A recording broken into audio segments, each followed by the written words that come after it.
भोपाल से प्रस्तुत हैं प्रादेशिक समाचार। नमस्कार, समाचारों के साथ मैं जितेंद्र रघुवंशी। पहले मुख्य समाचार। भारत में निवेश बढ़ाएगा जापान, दोनों देश के प्रधानमंत्री ने किए समझौते पर हस्ताक्षर।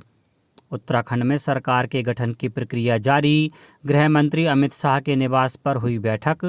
भारत को ऊर्जा निर्यातक बनना चाहिए, कहा केंद्रीय मंत्री नितिन गडकरी ने। और प्रदेश भर में कल मनाया गया भाई दूज का पर्व, बहनों ने किया भाइयों के लिए समृद्धि और दीर्घायु होने की कामना। अब समाचार विस्तार से।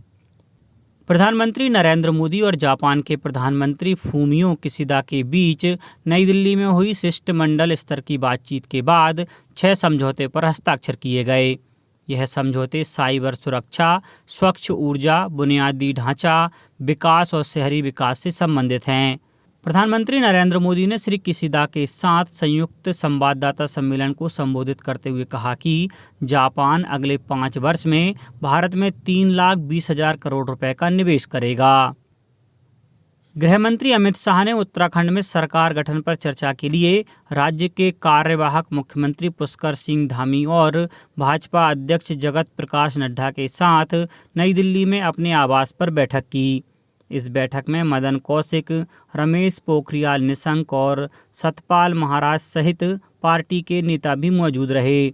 पार्टी के विधायक दल की बैठक आज देहरादून में होगी।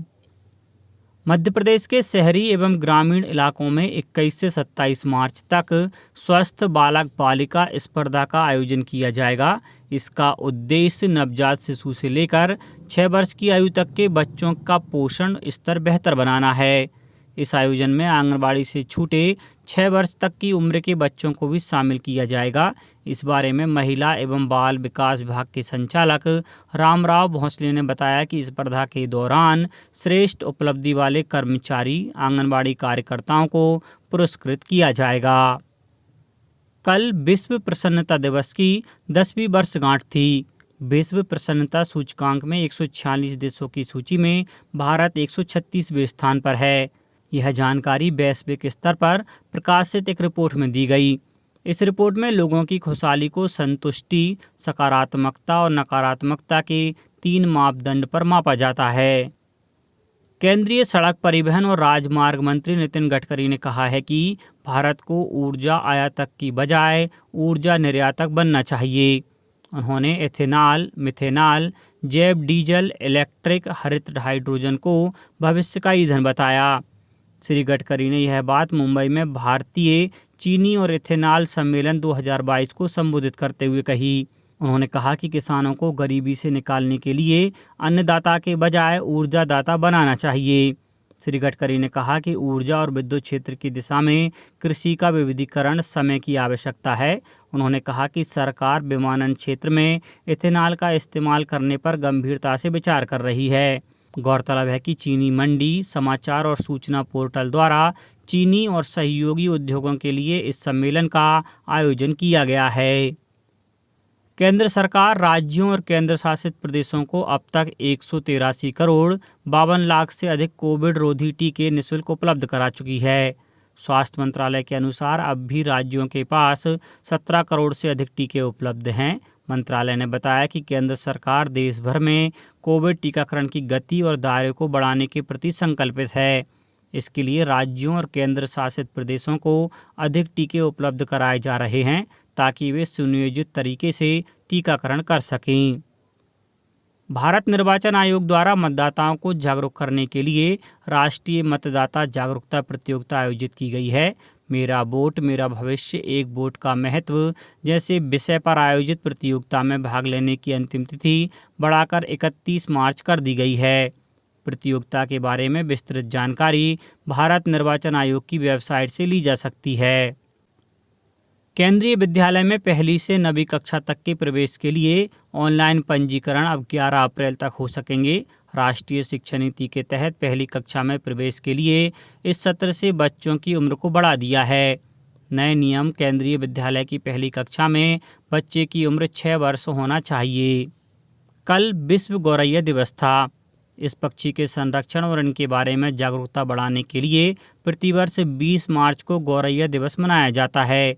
इस प्रजाति की संख्या में तेजी से कमी को देखते हुए इस दिवस का महत्व और बढ़ जाता है। गौरैया को बचाने के लिए मध्य प्रदेश राज्य जैव विविधता बोर्ड तथा भोपाल बर्ड्स संस्था मिलकर गौरैया मित्र अभियान संचालित कर रहे हैं। इसके माध्यम से गौरैया को बचाने के लिए जागरूकता अभियान चलाए जा रहे हैं। इसके साथ ही कृत्रिम घोंसलों का वितरण भी किया जा रहा है। प्रदेश भर में कल भाई दूज का पर्व मनाया गया। होली के 2 दिन बाद मनाए जाने वाले भाई दूज को होली भाई दूज के नाम से जाना जाता है। इस पर्व पर भाई को बहनें तिलक लगाकर समृद्धि और दीर्घायु की कामना करती हैं। इस अवसर पर भोपाल में जवाहर चौक स्थित चित्रगुप्त मंदिर और लाल घाटी नेवरी धाम स्थित चित्रगुप्त मंदिर पर विशेष कार्यक्रम का आयोजन किया गया, जिसमें बड़ी संख्या में चित्रांश बंधु शामिल हुए। राज्य सरकार ने विभिन्न जन कल्याणकारी योजनाओं को प्रभावी बनाने के लिए नागरिकों से सुझाव मांगे हैं। यह सुझाव 25 मार्च तक नागरिक mp.mygov.in पोर्टल पर दे सकते हैं। शासन में योजनाओं को बेहतर बनाने के लिए विभिन्न मंत्री समूहों का गठन भी किया गया है। भोपालवासी अगले 1 सप्ताह तक देश की बेहतरीन 12 हॉकी टीमों के उत्कृष्ट प्रदर्शन के साक्षी बनेंगे। मुख्यमंत्री श्री शिवराज सिंह चौहान और खेल एवं युवा कल्याण मंत्री श्रीमती यशोधरा राजे सिंधिया आज प्रातः 11:30 बजे प्रतिष्ठित ओबेदुल्ला खां हेरिटेज कप हॉकी टूर्नामेंट का शुभारंभ करेंगे। खेल एवं युवा कल्याण मंत्री श्रीमती यशोधरा राजे सिंधिया ने कहा है कि देश के सबसे प्रतिष्ठित हेरिटेज हॉकी टूर्नामेंट को पुनः प्रारंभ कराना मेरे लिए सुखद अनुभव है। कोविड-19 के कारण खेल गतिविधियां बुरी तरह प्रभावित हुई थीं। खिलाड़ियों को इस टूर्नामेंट के माध्यम से वापसी करने का मौका मिलेगा। वर्षों से यह टूर्नामेंट मध्य प्रदेश में सबसे लोकप्रिय टूर्नामेंट रहा है। सीमित संसाधनों और दृढ़ शिक्षा शक्ति से हम इसे पुनः प्रारंभ कर पा रहे हैं। निश्चित ही इस टूर्नामेंट से देश को भविष्य के चैंपियन खिलाड़ी मिलेंगे। टूर्नामेंट में 21 से 27 मार्च तक देश की बेहतरीन हॉकी टीमें इंडियन ऑयल, भारतीय railway, Punjab and Sind bank, army एकादश, Madhya Pradesh hockey academy, CNG, GST and central excise Chennai, Punjab police, Indian navy, army green, central secretarial और मध्य प्रदेश हॉकी एसोसिएशन शामिल हो रही हैं। सभी टीमें 11 लाख रुपए की पुरस्कार राशि के लिए अपनी प्रतिभा का प्रदर्शन करेंगे। टूर्नामेंट के उपविजेता को 7 लाख रुपए, तृतीय स्थान प्राप्त करने वाली टीम को 3 लाख रुपए तथा चौथे स्थान पर आने वाली टीम को 1.5 लाख रुपए की पुरस्कार राशि प्रदान की जाएगी। खाद्य नागरिक आपूर्ति एवं उपभोक्ता संरक्षण मंत्री श्री बिसाहूलाल सिंह ने अनूपपुर जिले के अंतिम छोर में बसे कोयलांचल क्षेत्र के राजनगर में शासकीय महाविद्यालय भवन का भूमि पूजन किया। उन्होंने कहा कि कोयलांचल क्षेत्र के विद्यार्थियों को अब घर के पास ही उच्च शिक्षा प्राप्त करने की सुविधा मिलेगी। अब बात मौसम की। प्रदेश में अलग अलग स्थानों पर सक्रिय विभिन्न मौसम प्रणाली के कारण तापमान में परिवर्तन हो रहा है। इन दिनों दिन में तेज गर्मी का दौर शुरू हो गया है, जबकि रात में तापमान में हल्की गिरावट होने से ठंडक बनी हुई है। लगातार मौसम साफ रहने और राजस्थान से आ रही गर्म हवाओं के चलते खरगोन, नर्मदापुरम और रतलाम सहित अन्य जिलों में गर्मी बढ़ गई है। मौसम केंद्र के अनुसार पश्चिमी विक्षोभ के कारण बंगाल की खाड़ी में बने कम दबाव का क्षेत्र बन जाने से राजस्थान से आ रही गर्म हवाओं के रुख में बदलाव आया है। इससे अधिकतम तापमान में कुछ गिरावट हो सकती है। अगले कुछ दिनों तक मौसम ऐसा ही बने रहने की संभावना है। अब कुछ समाचार संक्षेप में। स्वाधीनता संग्राम में सिंधी समाज के योगदान पर व्याख्यान का आयोजन कल सिंधी साहित्य अकादमी रविंद्र भवन भोपाल में किया गया। मंदसौर के भगवान पशुपतिनाथ मंदिर में कल फाग महोत्सव मनाया गया। इस मौके पर भक्तों ने भगवान भोलेनाथ के साथ होली खेली। इसमें बड़ी संख्या में श्रद्धालु शामिल हुए। खंडवा में रंग पंचमी का महापर्व 22 मार्च को मनाया जाएगा। इस मौके पर राधा कृष्ण फाग यात्रा निकलेगी, जिसमें तोपों के माध्यम से रंगों व फूलों की वर्षा होगी। बड़वानी जिले में भारत सरकार श्रम मंत्रालय द्वारा संचालित ई श्रम पोर्टल पर असंगठित क्षेत्र के श्रमिकों के पंजीयन किए जा रहे हैं। आगरमालवा जिले में राष्ट्रीय डिजिटल स्वास्थ्य मिशन कार्यक्रम के तहत प्रत्येक नागरिक की हेल्थ आईडी बनाए जाने का कार्य प्रगति पर है। अनूपपुर जिले में सोन नदी में डूबने से 3 लोगों की मृत्यु हो गई।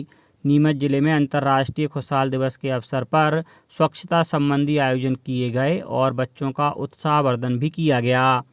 और सतना जिला मुख्यालय पर कल कलेक्टर बंगले में उन बच्चों ने होली का जश्न मनाया जो कोरोना काल में अपने माता पिता को खो चुके हैं। कलेक्टर और पुलिस अधीक्षक ने इन बच्चों के लिए खाने पीने और मनोरंजन की विशेष व्यवस्था की थी। अंत में मुख्य समाचार एक बार फिर। भारत में निवेश बढ़ाएगा जापान, दोनों देश के प्रधानमंत्री ने किए समझौते पर हस्ताक्षर। उत्तराखंड में सरकार के गठन की प्रक्रिया जारी, गृह मंत्री अमित शाह के निवास पर हुई बैठक। भारत को ऊर्जा निर्यातक बनना चाहिए, कहा केंद्रीय मंत्री नितिन गडकरी ने। और प्रदेश भर में कल मनाया गया भाई दूज का पर्व, बहनों ने किया भाइयों के लिए समृद्धि और दीर्घायु होने की कामना। इस बुलेटिन में इतना ही। घर पर रहिए, सुरक्षित रहिए और सुनते रहिए प्रादेशिक समाचार। नमस्कार।